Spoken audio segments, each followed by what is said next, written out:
Happy Tuesday, ladies and gentlemen. We've got Mitch's video out there, absolutely killing it right now. He's sitting in the top 4,000, so go check his video out where he's at. He's only used 3 trades as well, so I really think that Mitch is going to absolutely dominate us in the back end of this season and through the middle, and those moves do start now. So go check out that video, a very smart mind in our game. Check out the round results video as well, where you do hear from 4 top 75 legends from the private group. If you are interested in joining that, guys, the description has all that information. $35 for the season, $50 if you want to get involved in some of the prizes and competitions that are around. But we're in here for our next 3-game impact. So all of the teams here from round 5 to 7, we'll have a bit of a focus on with different colours for the quality of draw that I think that they do have. We'll talk about the private group squad as well, who picked up a 921, and we'll also touch on my tips for round 5. But let's get into it with these teams, and we do have the Titans up there with the Dolphins, the Dragons, and Canberra over the next 3 weeks. And I went to have a look and change my current ladder. I don't feel like I could push anyone up or down too far into another bracket of colour. So I've left that for now, and Canberra, I have them in that second tier of difficulty, and no one in the below tiers has absolutely staked their claim to take their spot. So we'll give them one more week and see how that plays out. But all the rest, even like Titans, they've played a bit better, but I don't know if I can push them ahead of the other teams. So they're sitting there in 12th at the moment. So just things like that. It's not a foolproof science, but it just gives you a general idea of where teams are at and the quality of outfit that they're going to come up against on that weekly basis. And I think the Titans have a terrific draw over the next 4 weeks there with Finns, St. George, Canberra, and the Cowboys. So have a look at their players, JC being one of them. David Fafita, another guy that's getting a little bit cheaper. Bo Fermor is crushing it as well. Brimson, hey, what a fun time. But that's the Titans. They've got a really nice draw up until round 12 where they have the bye, and then it gets a little bit harder for them. But the Storm, they come up against Manly, the Wires, the Dolphins, the Souths over the next 4, and it does look like Latrell is returning. And just while we're here, guys, I absolutely think that April Fools is the most stupid thing ever. It was fun for a while when you could actually get people with a pretty good April Fool's joke, but they're all pretty average now, to be honest. And it's just, especially in the fantasy community, it's just preying on people that are a little bit gullible. And unfortunately, there's so many different things. And especially when like people you trust for news are starting to do it, it just gets a bit murky. And we also had the news that yesterday about apparently all head highs are going to be sent to the, anyone who does a head high is going to be sent to the sin bin.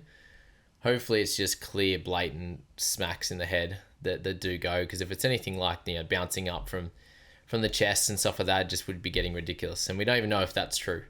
Is that actually a real thing? Buzz Rothfield said it last night, but would he April Fool's us the day before? Who knows? So there's a bunch of things coming out. We just heard, Payne Haas, hamstring tightness, he's going to be out. We've got some information that Latrell's apparently going to play centre this week. And he's been training there with Jai Gray at fullback. I think that if that's true, sounds like it probably is, then that would be some pretty good news for their side. I think it's what I say is pretty good news. I think it's the decision they need to make in this round or this next couple of rounds with Graham out, with AJ out, and these types of guys. So yeah, just be aware of the news that you are seeing today and what you can take out of it. But just wait for team lists this afternoon and that'll hopefully help make your decisions and get the information correct. They couldn't April Fools us on for TLT, could they? That'd be rough.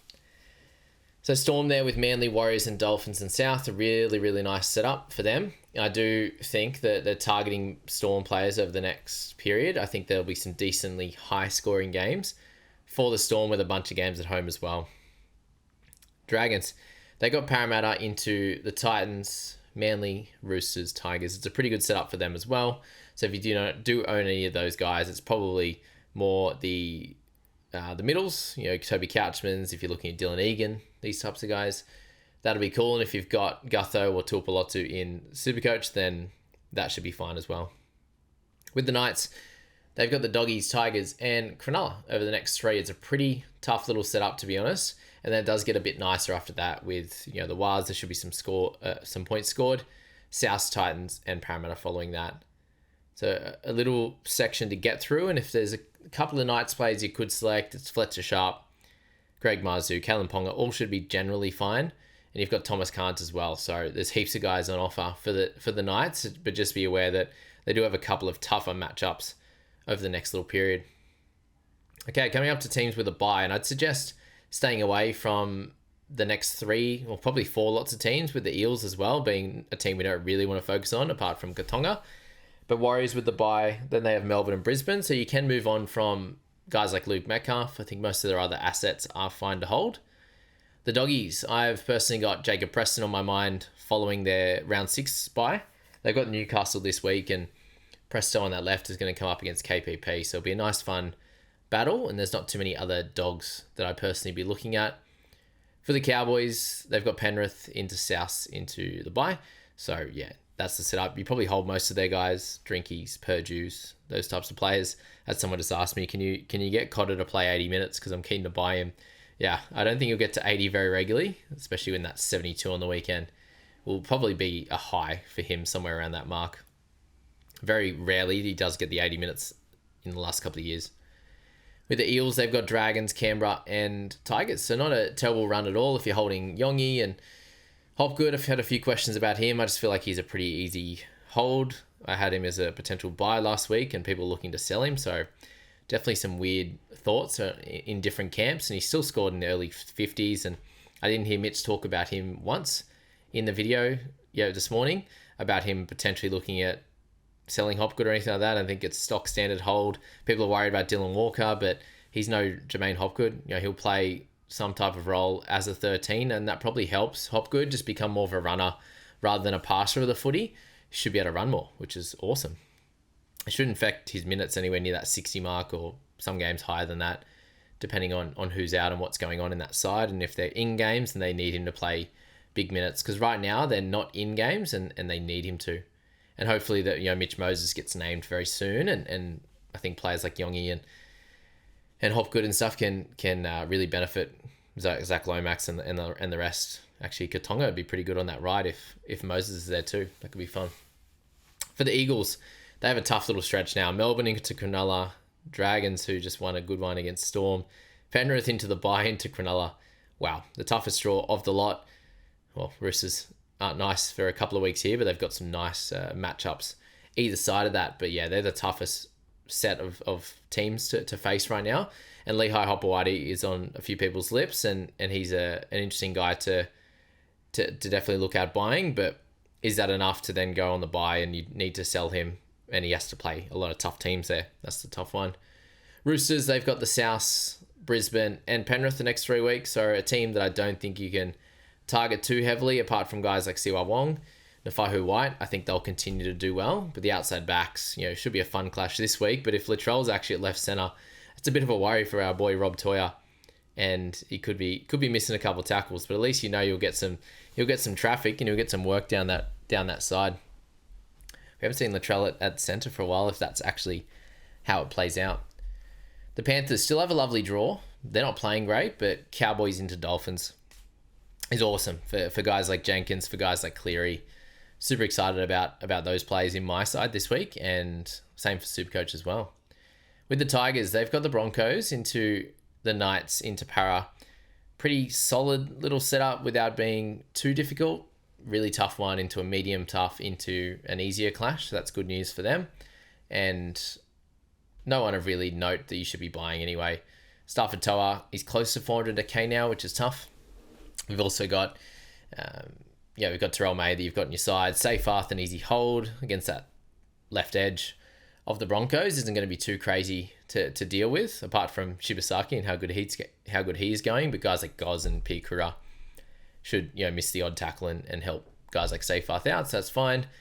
The Bunnies, they have Roosters, Cowboys, and Dogs. And I actually think they get away with probably 2 out of 3 wins here in this next section, especially if Latrell's back. And we may see Aitken and these guys return in the next bunch of weeks. But they got Hubner, hopefully training at 13. It looks like he should be. No reason why he wouldn't. He would play really well before his suspension. So Rabbitohs are a fun one to just hold without looking to purchase too many. Broncos, they've got some of the mid-tier teams in Tigers, Roosters, and the Warriors. So still a pretty solid stretch for them before they get Canterbury and Penrith. So if you've got most of those guys, I think they're pretty easy holds. Guys like Arthur's in Supercoach and definitely in Fantasy are easy guys that you could look to move on now they've made a fair bit of cash and do some recycling of cash cows. Dolphins, you've got the Titans, Penrith, and Melbourne, and I think it's a pretty tough stretch for them. So if you have many of their attacking guys, I only really suggest that Herbie is the guy that you stick with or you can still target in this period, and otherwise I think you're holding off or potentially selling guys like Gilbert if you like.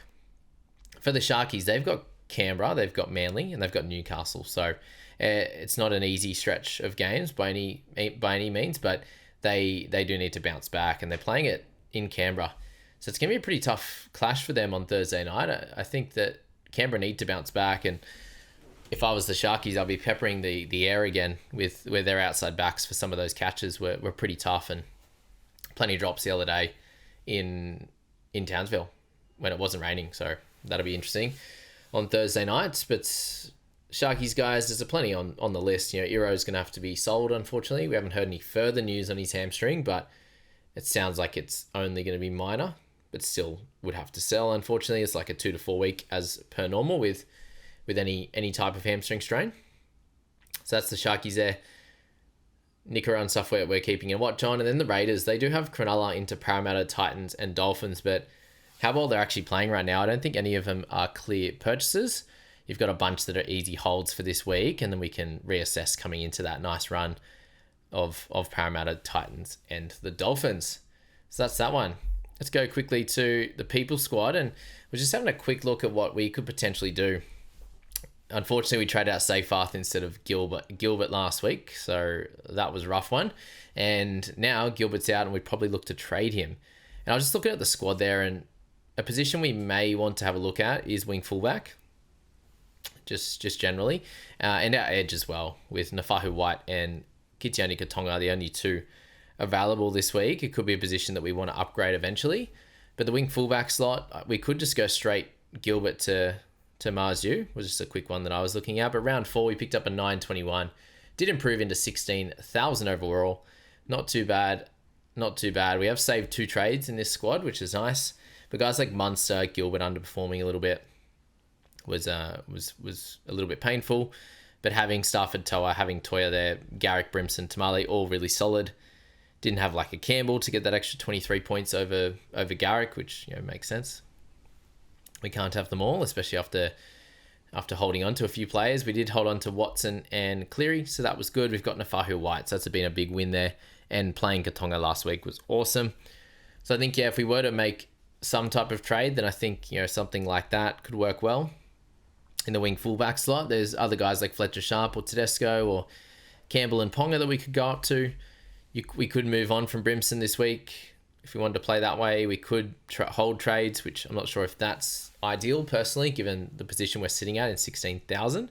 You do want to try and push forward in these times and not be floundering outside the top 10K. Get yourself in there, get yourself near the top 5,000, and then you could think about saving trades and stuff like that if it's like a borderline or a smaller upgrade, that type of stuff there. We could go a cheapie and Gilbert up to a big dog in a certain position like an edge. We could look at, there's a bunch of different things. So that's my general thoughts with the private group squad. We've got a pretty generally good team. Just a couple of spots there, I think, in the wing fullback and potentially edge that could use a little bit of bolstering up. We're set in the hooker slot, pretty well set in centres right now with Katonga, with Toya and Toa. Stuff for Toa, that is. And then Jackson Purdue as well. So plenty of guys down there. We're just a bit mid in wing fullback with Brimson performing. Yeah, he got the 49, which is great, but he doesn't look great out there. Munster has been a bit mid. We've got Gilbert in the same boat. So a few guys that we could look to move on in the next bunch of weeks and improve the squad. But we'll see what we can do in that situation and what, I'll put that in the group now and see what everyone thinks there. From the private crew to get this squad moving. And when I've done private group squads before, we've always started pretty well. So it's a bit of a slower one, but I think we'll move forward and do some good things in the next week or so.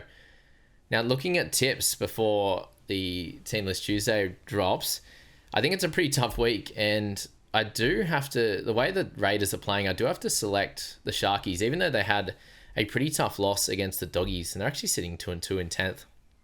surprisingly enough. Go the Cows in 14th. Eels down the bottom with Dolphins sitting with no wins. But I do expect the Sharkies to bounce back, and I probably expect Raiders to as well. But I expected them to bounce back last week, and they definitely didn't. So right now I'm selecting the Sharks. I think they just have a better side. And if Raiders bounced back last week, I would tip them in this one if that Sharks game remained the same. But Doggies, I think, were great. I don't think Sharks played terribly. And the way they're playing right now, they'll beat Raiders in Canberra. But we do have to think about the Canberra fortress that it is.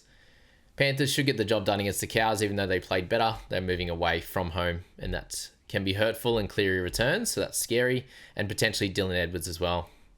Rabbitohs, I'm tipping right now to beat up on the Roosters. Not by much, but I think by a little bit. And if Latrell's back, I think that's such a massive lift. And I'm not sure about guys like Ewan Aitken, but if he can bolster up the outside backs for him, that just helps them defensively as well and gives them another really good weapon in attack. And that left-hand side looked so strong last week, even without him. So I think they could get this win over Roosters because they're not playing very well at the moment. They should have beat the Titans the other day and they didn't. So Bunnies it is for me, and a lot of people agree, even though the odds are fairly close, the 82 percentage points. 82% of people tipped Bunny so far. The Eels, I am not tipping them against the Dragons. Even at CommBank, the Dragons played really well on the weekend, and I think that they can go out and do the same. The Eels don't have enough in attack right now. The Dragons, I think, were very gritty, and if they can bring that plus some attack to this game, they should be too good, unless we do see guys like Moses return. Titans, I'm going to have to tip them against the Dolphins. They were okay and played a lot better in that second half and kind of held on against the Roosters, who aren't playing great at the moment. So I've got them just ahead of the Dolphins, but I actually expect this to be a really tight affair. And I've got them winning by 4 as you'll select the margin game. Broncos should win against Tigers. There was a really poor loss against the Warriors in that one, so they'll need to bounce back, but I think they'll be in some poorer spirits coming into this week. And if this is a dry game, I expect the Broncos to win out. Storm, I'm going to have to tip against the Eagles. They don't have turbo, so that slows them down. And Storm don't usually go back-to-back losses. So a tough loss for them. They didn't play great. If this is a dry affair as well, I think that it should help the Storm as much as we know the Eagles play really well. At Brookie, I think it's going to be tough, fun clash. Decent amount of points in it. And I do expect the Storm just to win this one.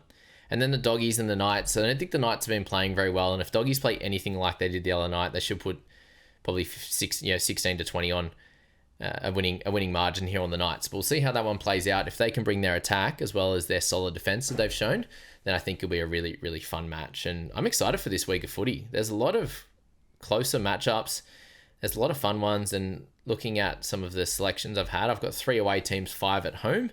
And those away teams are the Storm, Dragons against the worst team in the comp right now, and then Sharkies, which we expect to be one of the better teams, against a team that's good at home. This is the one I'm probably worried about the most, is Raiders v Sharks, and it's fairly close on the percentages as well it's the closest of all of the clashes. So that makes sense, and then 25% picking Eagles at home can make sense as well. So there you go. That's my tips for the week. That's the People Squad, and that is where we're at with all of the 3-game impact stuff.